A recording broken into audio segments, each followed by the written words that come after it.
Everyone, welcome to Whack Comics. I'm here with my co-host, as always, Tyler. How you going, man? Oh my gosh, yes! This is amazing. I just want everyone to know this wouldn't happen on anyone else's stream. No, Okay? it You would get not. done Oh shit. my god, it would be frowned upon by the most best people. content over here. Hey, we go live Oh, wow. and earthquakes happen. No, you're not. Oh shit. Oh, well, it's about that time of the show, right? Oh, must be. Are you ready? I'm ready. I'm always ready. Hello, everyone. Welcome to Whack Comics. I'm here as always with my wanker. How you going, man? I'm going so good. How are you going? I'm going great. It's nice and early for you today, too. Nice and early. The birds are chirping really loud this morning. Can you hear them? Yeah, I do. They are so fucking loud today. I feel like I was remember when Remy was streaming from his backyard that day? Yeah. I feel like that's me today. But we've got an interview today. We're going live with an interview. We've got Adam Lawson, the writer of Kids and Monsters. Let's bring him in. Hey guys, how you doing, man? Hey. Hey, thanks for having me. Thanks for having me on. I know it seems like we've done this a couple times before with the with the past books, right? Yeah. And this one always, the fact that you have that, you're like, this is my first crowdfunder. I was like, yeah. Yeah, and it was my first book I ever got sent to review from like a writer. Oh no way, you're kidding. Yeah, so you were the first person ever, and this was it. So it Wow. was super awesome. Hopefully you liked it. Hopefully you read it and you liked it. Oh yeah, No, I did. I totally loved it. underwhelmed. Okay, cool. Yeah, that's why I have it. Yeah. It's funny because after you're my my artist on that, he drew it and he colored it. It was so demanding. It's a 224 page book. A heck of a way to start in comics, right? Something so big, and it's like it kind of killed him off. Being a comic book artist. Oh, like, he was really? he's like, yeah, I'll do pinup stuff just because he's married, he has a new child, and he has a day job, and he's like, I just can't survive doing it in the comics. I can't it wrecks my family too much. So I'll do like pinups, but sequential art. He's like, I don't know if I'll come back. Yeah. So you might funny. have the one and only book that Jordan Evers ever does. Yeah, so. and I was saying to you on the last interview that how much I loved his art, and he was a storyboard person for movies and TV and stuff, right? Well, so he was actually wasn't he was just a regular artist. I found him on ArtStation, and then I hired him to do my storyboards for Escape the Night. Oh, okay. Because I was like, well, I really like his art. Let me get him doing storyboards. He's like, yeah, and it was a nice way for me to kind of get to know artists was to hire them to do storyboards. And kind of sets them out before you take the ride of doing a comic, And then you ruin the relationship by making him do a comic. I know. He's still he and I are still close friends, and we talk all the time. And he's doing some new covers for the 8 issues. We have something special which I can't talk about just yet. So we're doing new covers for all 8 of the issues, and so anyways, they're really awesome. But I think So you the just friendship spoiled is something right there. 8 issues of Kids and Monsters. oh no, of the 8. Oh, okay, well you Um, spoiled that too. That's true. No, Kids and Monsters is won't be 8 additional issues. Essentially, it's as it stands right now, it's intended to be 2 volumes, right? This is volume 1. It's 72 pages, and the next will be the same. And so that's kind of like 6 issues, maybe 7. So, do you want to tell us a little bit about Kids and Monsters and your campaign and everything? I'd love to. So, Kids and Monsters, it's quick pitch. It's a story of teens who find monsters in their backpacks and they get pulled into an ancient war that mirrors their parents' looming divorce at home. So, I think, I talked about this a lot, when making comics. I try to build, what's the emotional heart of our story and then what's the supernatural fun part, right? And in this, it's a story of 2 kids and one of the kids' boyfriend, and their parents are on the verge of divorce.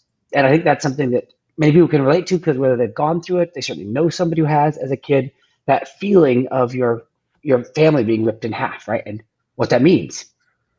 Um, and so they're trying to cope with that.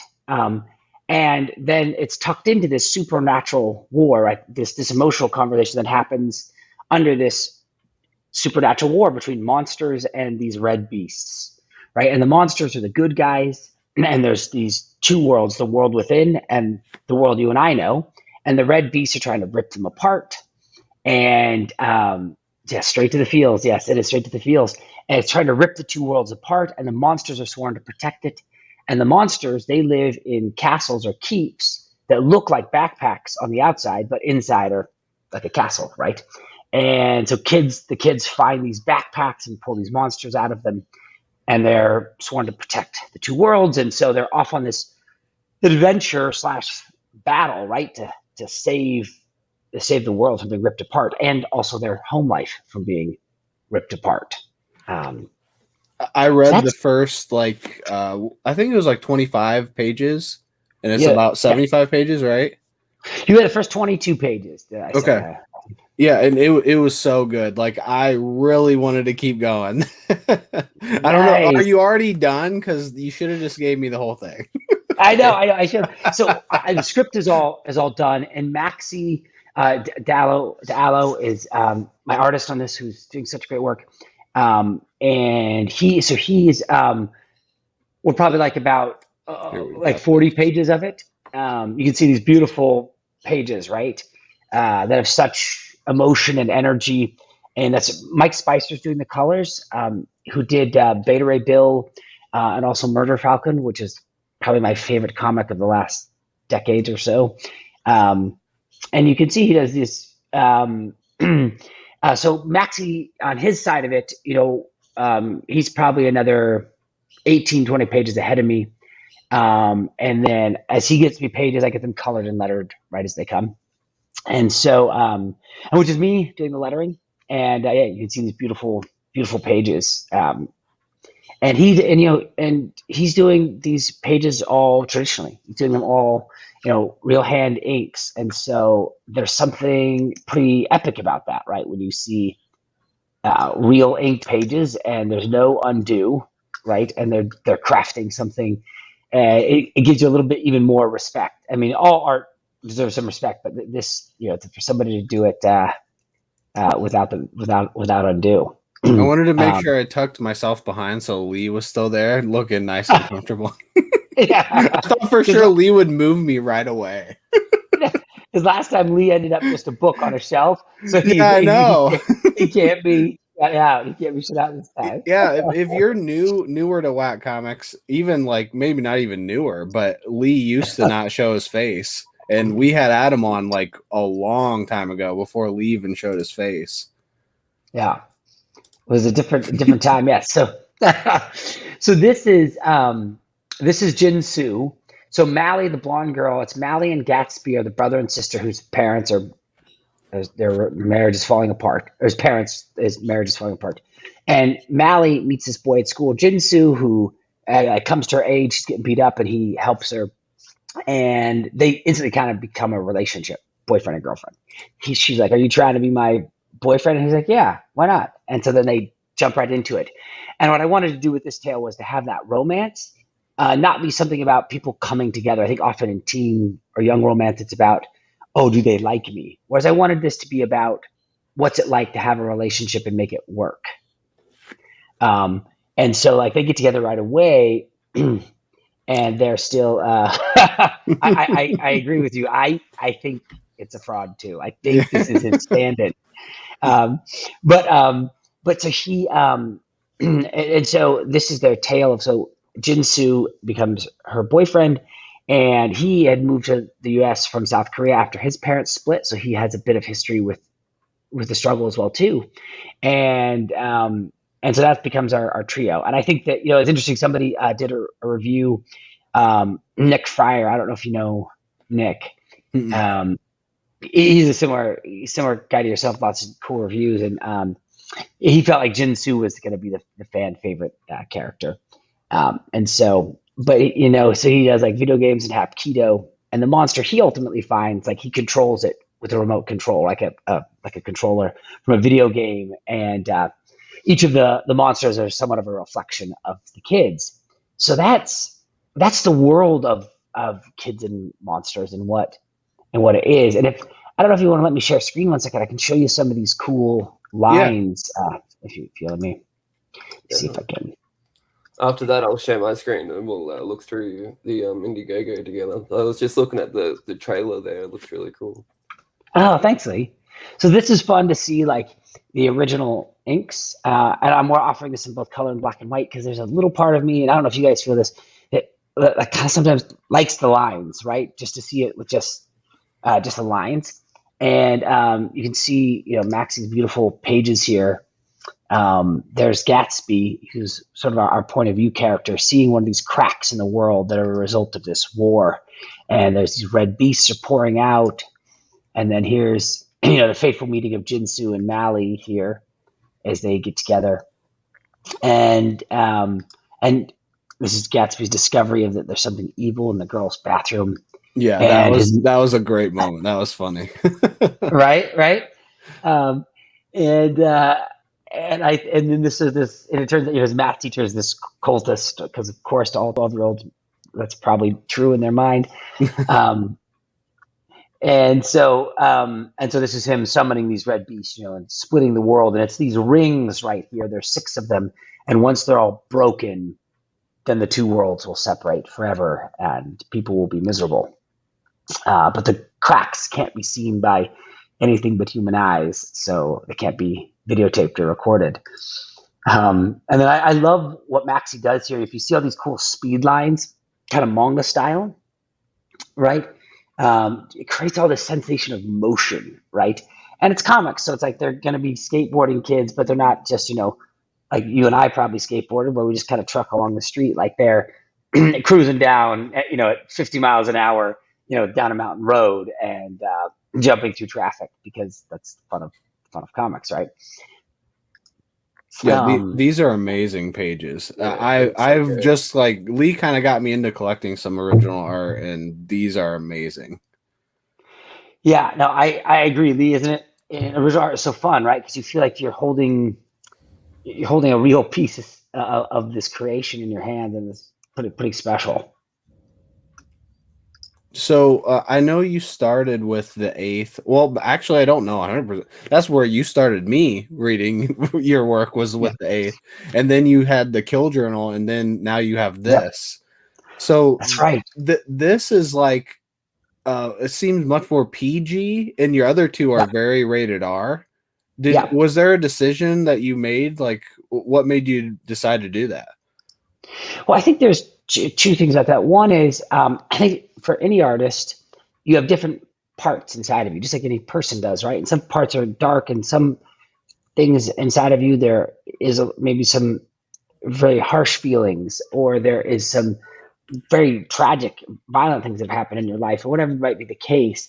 And so in the course of your creation, all of those stories are you, in the same way for most people they are, right? You have these complex feelings. And I think for Kids and Monsters, it started, I was playing a role-playing game with my niece and nephew, who were at the time, 6 and 8.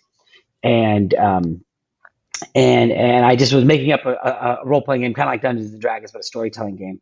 And that's where I kind of started pitching out this idea to them about monsters and backpacks, and they got excited about it. And so as I took that ride, I felt like, I want them to be able to enjoy this story too, right? Kids that age to enjoy the story as well too. And so, albeit it's all ages in regards to like the nature of the content, there's no cursing or nudity or things of that nature, right? It's like you're saying, it's very PG. Mm-hmm. It deals with, a heavy theme about, a family potentially coming apart. So, so that's what it is. So what's nice about that is that it can be enjoyed by more people, or at least that's my hope. Yeah, for sure. That's awesome. Oh yeah, we can watch this trailer. Yep. Yeah, let's have a look. I started seeing the cracks just after Mom and Dad were fighting. They were thin as pencils at first, then they got bigger, and things started to disappear. Beasts are pouring out of them.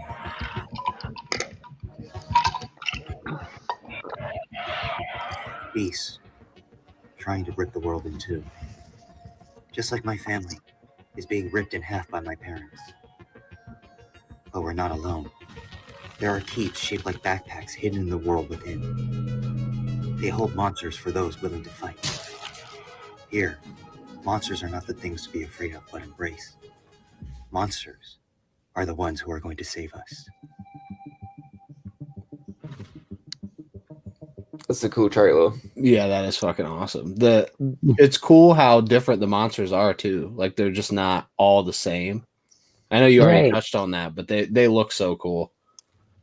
Yeah, thanks for the comment there, Lee, too. Is it? And I feel like what makes the monsters fun is that they were somewhat of a reflection of the person who finds them, right? Hmm. And that, like, for Gatsby, this guy was kind of like a Rubik's Cube math head kid. His monster, like, is an alchemist, right? Like, makes potions that can blow up or do different things. And then, like, Mally, his sister, just with the struggles going on at home, she's dealing with all this anger. And so her monster is this, like, ogre berserker, right? Who just wants to smash things. And Jinsu, who's, very controlled and keeps it all in, his monster only works via remote control. And hopefully, if this continues on to be something beyond these volumes, there'll be more kids with more different monsters. Oh yeah, And it's endless possibilities, really. yeah, at Christmas, if you can imagine, I did a contest with my nieces and nephews because I have 5 sisters and I have lots of kids, and so they all drew what would be their monster, right? Mm. And I had a contest, and one of them won, and I wish I had the art handy. I will run and grab it if we get a break.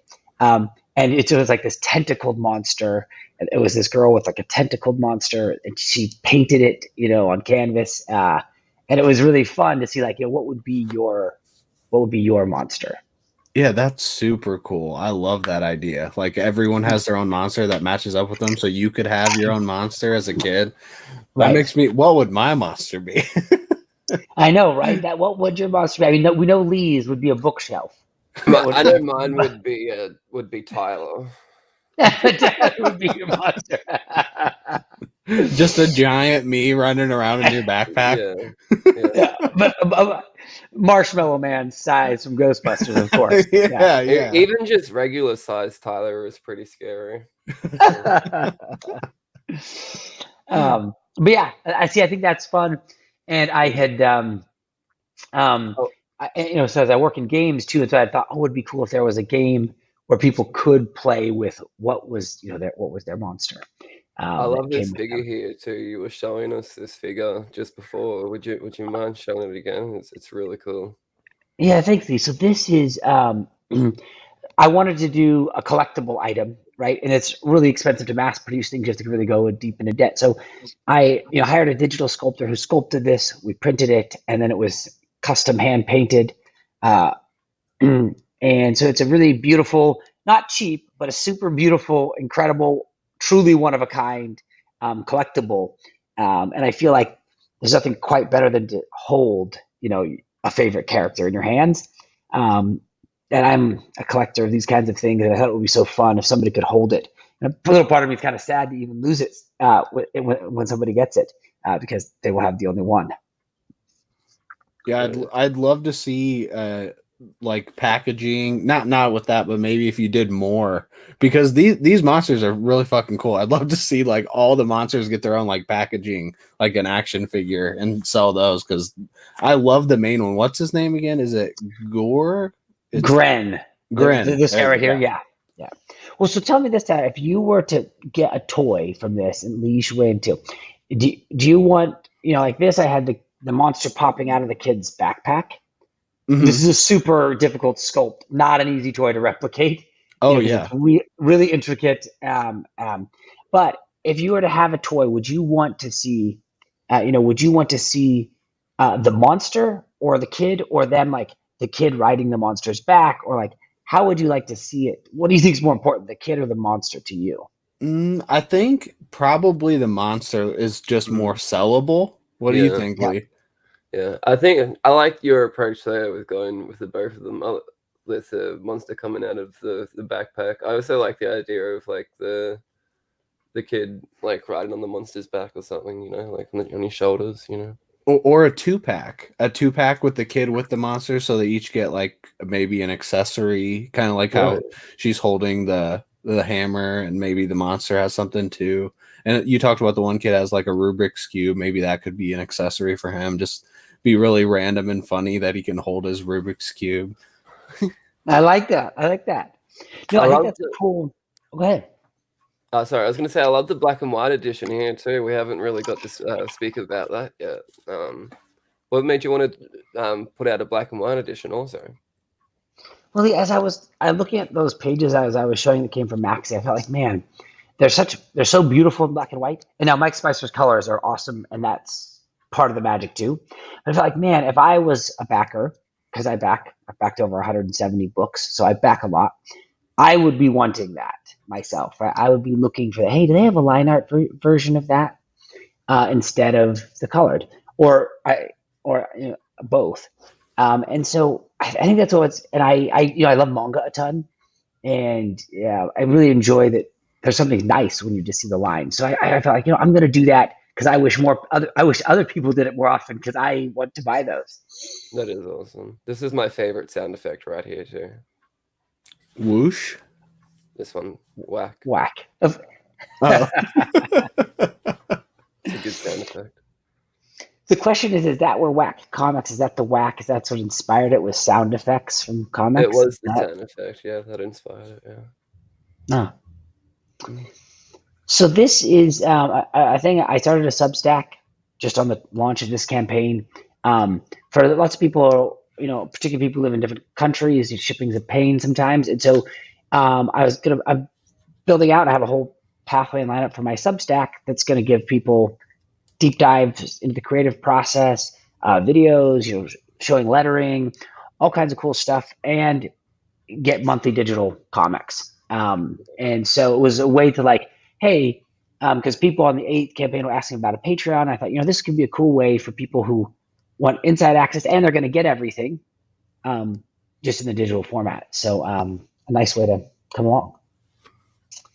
What is this, Nail and Goo? So Nail and Goo is it's a campaign exclusive ash can, so it's a fun story that'll only be released here. Is that it's a tale about a monster who crash lands outside of Lovelock, which is where Kids and Monsters is set. And if you read the Kill Journal of the 8th, that's also their hometowns as well as Lovelock. It's my Castle Rock, if you will. And so what's happened is this monster, he crash landed as a child monster just outside of town, and this girl named Goo, she befriends him, and they grow up together. And she's now going off to college, and he doesn't know his place in the world. And he is supposed to be on Earth and fit in here, but no one can accept him, and he's trying to figure that out. And then somebody coming from his past comes to haunt him. So it's a cool 16-page story that tees up another monster storyline in the world of Kids and Monsters. So it's kind of a fun collector's piece that tees up a new story. Yeah, that's awesome. Spidey said that they like the monster coming out of the backpack. I agree completely. If it was up to me, that would be what I could get for all of them, but it's just out of my price range. So that was why I was thinking like an action figure maybe could be cheaper. That was literally the only reason. No, I know. See, so this is a one of a kind, but to mass manufacture it, the mold building is really complicated. You can get it painted as well too. So you're manufacturing it painted, ends up like they're like around, they turn into about 25. This is in China, $25 a piece, and about 40,000 to get everything set. Yeah. So it's like you have to go way into debt, and you have to order at least 1,000 plus. Oh so yeah, like, I completely understand. That is insane. So, but for the future though, I would love that. I would love to do that. Yeah. Okay. So Spidey, maybe for volume out of the 2. backpack. Yeah. Well, that's my hope. That would be the hope to expand it. But I think Tyler, you read so many books on Lee. I'm assuming you probably read in the same quantity as Tyler, who's always doing reviews on things. What I've kind of been excited about is making indie books because it feels like a lot of maybe legacy stories. For myself, I think I've kind of run the gamut of how many times I maybe want to reinvest in Batman. But I'm excited to invest in Chainsaw Man. You know what I mean? Mhm. Or to try and take something new on. What do you guys kind of feel about like that in the indie comic side of things? Like Go- following writers instead of characters, you mean? Type of thing. Yeah, following writers to the Yeah, characters and like I've definitely been like that more so lately myself. I haven't really been following Marvel and DC because they're just expensive and stuff as well. But yeah, I've got a few writers that I just would pick up everything that they're doing. yeah, Definitely like that, and then a couple of artists as well. If they've got a book out, I'm just gonna pick it up because their name's on it. yeah, that's true. Lee's kind of got me into, just starting getting into Jeff Lemire, because Lee has everything Jeff Lemire, and Yeah. he's fucking amazing. Like, She's incredible. I think the one thing about indies, I think indies they feel like a passion. Like, the only reason an indie comic exists is because somebody had the passion to make it. And I think a lot of maybe DC and Marvel have the same too, but they feel more like they're manufactured than they were made from passion. And that's my thoughts, I guess. Yeah, I don't know if you guys are following Jeff Lemire's Substack. Are you getting his book? You are, yeah, you're getting it. Yeah, The Fish Flies. Yeah. It's been great. Yeah, that last set of pages was the best one yet as well. It was like hardly any dialogue in it, but it creeped me the hell out the whole time. It was great. Yeah, I'm with you on that. I feel like Jeff Lemire, like he's truly doing something special, like in this space. I feel like another guy who I love so much. How they beat the dead horse. Yeah, it's like it gets a little rough to to just to reinvest again in that. Whereas like with Fish Flies, or or with Sweet Tooth, like you're taking these experiences that are fresh and new. And I feel like another person for me is Daniel Warren Johnson. Who did that's a good one. Oh, here, I guess. Murder Falcon is one of the best comics I've read my entire life. After I finished reading that, I was like, I think I'm done reading comic books. I'm not going to read anything quite as good, Yeah.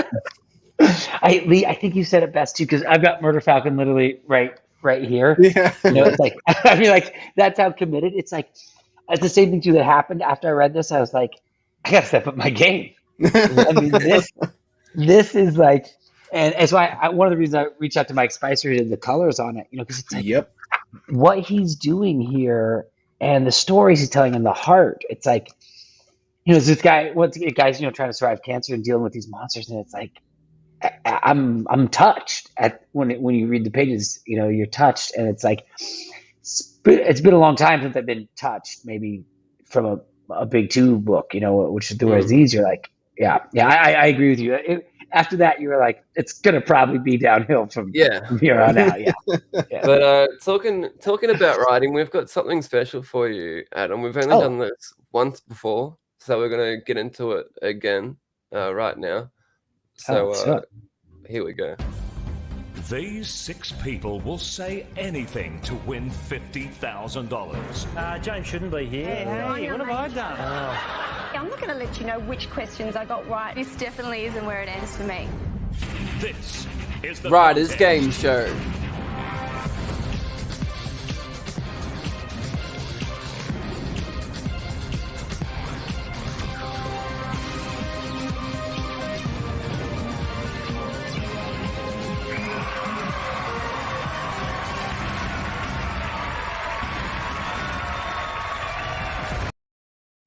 Hello everyone, welcome to the Writers' Game Show. I'm your host, this is the judge, and this is our second ever contestant. Adam, thank you for coming on Writers' Game Show.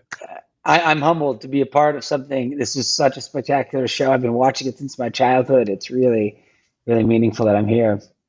Oh, wow, you've been watching it since your childhood, and you're the only second guest. It's crazy. It's been a long time between episodes or seasons. Yeah, you've been watching for that. I'm glad that you've stayed tuned for this long.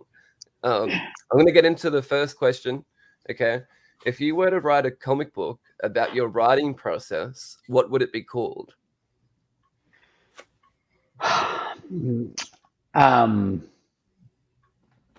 guess it would be called silent explosion. I think that might be the what you would call it. Because sometimes you are. That's not a good enough answer. I feel like you knew you were coming on this show, but you just didn't quite answer it good enough. So I'm gonna say no. That's not a good enough answer. You're gonna have to try a bit harder. To Yeah, try. Yeah, that's 0 Okay. points so far. Okay, damn. I'm gonna get kicked off. Okay.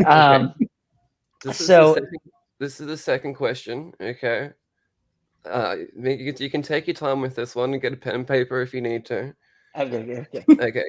Could you please write me a line right now without using the letter A or E in any of the words? Let me get that pen and paper real quick. Take your time. Okay. All right, here. A line without E or A. Yeah, Or E. Yeah. E. E, or the letter A. A or E. Okay. Yeah, this really shouldn't be too hard, especially for a professional writer. I would think this would just be real quick and be perfect too. Yeah. You will okay, boy. You will find you will come boy, without A or E in the sentence. Yeah, just one line, not a whole book. I know, I'm working on the line. Looking to the tech, I'm looking through even some past lines I've written here on this new book, and I'm like, I can't find one sentence without E or A. I think this story faces truth. Well, I don't even have to judge faces. I mean, I think Faces has both. Story. Yeah. It was a good effort. I could tell you were trying harder than last time, but I didn't even have to judge it. Yeah, that was a fail. Okay. All right. But I like the effort. I like that. Okay. You All right. almost had it until you hit that word faces, which had both. Yeah, that was I sunk my battleship. I sunk my own battleship. All right, question 3. Question 3 is: can you please spell right? Sorry, say it right. Yes. Can you please spell right? Which one are you referring to? My right hand or what I do with this? Exactly. Yep. Wow, it's a tough one. WRIGHT, last name of my friend, Evan Wright. You didn't spell either right, but you almost spelled one of them right. That is. So we're over, but you're getting there. You're getting close. Okay. I'm trying. But you're not an editor, so we didn't expect you to get that one right. Yeah, that's true. I mean, I was trying to curveball you.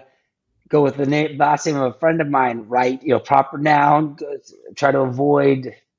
All right. I'm ready for number 4. I don't know if you've seen it in the chat yet, but this is the first Tyler Sucks we've gotten during an interview. yeah.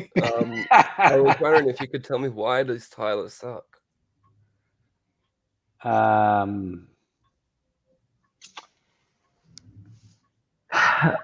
Well, he likes boba, and so he sucks through that thick straw, those little boba pellets. Oh, That's correct. I love boba. Yeah, That's 1 point. 1 point. Okay. we've only got a couple more questions left now, so we're getting to the back end of the game here.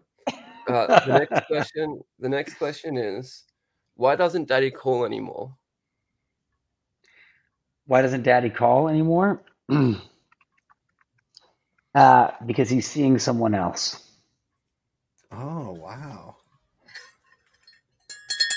That just kind of blew my mind that Wow. he's seeing someone else, like, without telling.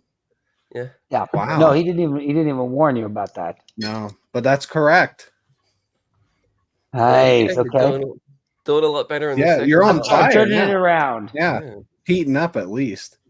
Okay, so this is another writing question. How would you write your way out of this game show? I would excuse me. I would write a plot hole in the middle of the second act and slip out of it. Plot hole. I just read Plot Holes, so I'm going to Oh, say you that's did? good. Plot Holes was great, and I think plot holes are a good thing. People think they're bad, but plot holes can be good. Yeah. Okay. Yeah. That was good. Sean Gordon Murphy, he's the real deal, right? Speaking Yeah. of those people who do it, yeah. And I mean, I think that's Lee. I've hit 3. You know what I mean? I'm 3 a in a good row. solid F right now. Yeah. yeah, this is the last question. You're lucky last, so you can. This is the make or break, if you Yeah, will. this one's worth how many points, Lee? This one's worth 4 kangaroos. This 4 one's worth. kangaroos. Wow. Okay. So Really? if you were the host of a game show and you wrote the questions the night before, what would your last question be? And can you please answer it? It would be, what's the most important thing you can do today? And my answer to that question would be back Kids and Monsters on Indiegogo. That's it. You get 3 points and 4 kangaroos. That's the first winner we've had, I think, right? On Rise Yeah. Game Show, yeah. Wow. Congratulations. Well, thank you. This is a lifelong goal. It's come to pass. Wow, this is an incredible moment here. Adam, thank you so much for coming on Riders Game Show. I hope the next one can be as good as this. The next Rider's got a lot to live up to. True. You've taken it home, and all the kangaroos do. True. Childhood kangaroos. dream come true. That's right. That's right. It's happened. Ah.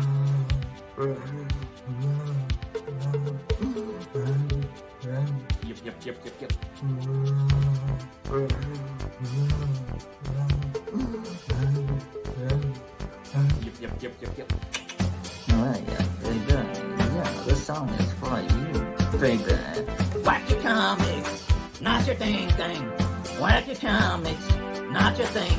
Not the whack, but the whack on the whack. Instead of that lotion. Not that kind of whack lotion. You know, I think the whack lotion.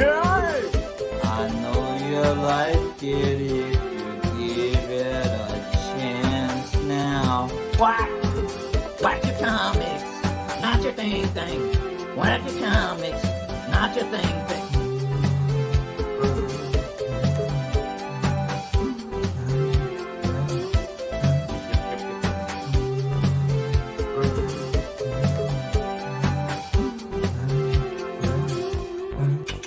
Oh yeah, baby. Yeah, this song is for you, baby. Well, thank you for coming on for the last time. Yeah. Well, yeah, I don't know what you're talking about the last time. We get the best interview reviews ever. Have you seen We the do. reviews on our interviews, Adam? This is No, please. this is our latest review from the interview I just posted yesterday. Worst thing about So thank you from Whack Comics, Orange Jello. Yeah. Yeah. Orange Jello, I can tell that's somebody who probably works at CNN, probably works at BBC. I mean, that's probably really experienced. Yeah, definitely. Yeah. I'm sure they review lots of interviews, so we Totally. I mean, yeah, they are dialed in on the interviews. Yeah. Maybe next time we should just start with Writers Game Show. Really I mean, throw them off. You got to kind of build to that, right? Like that's like the third act climax. Don't want to give that away. It's like, hey guys, wait till we drop this bomb on them.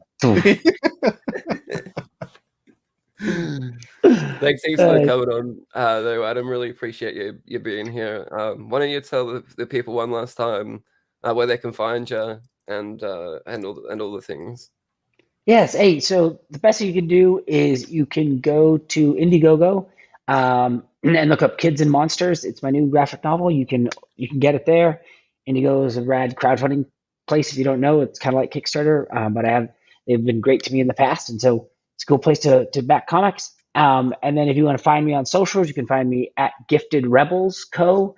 And then also you can find me on Substack. It's Adam Lawson /Substack, and the name of the newsletter is The Rebellion. So thank you for throwing that up there. There's the link right there. If you guys can click it, go check it out.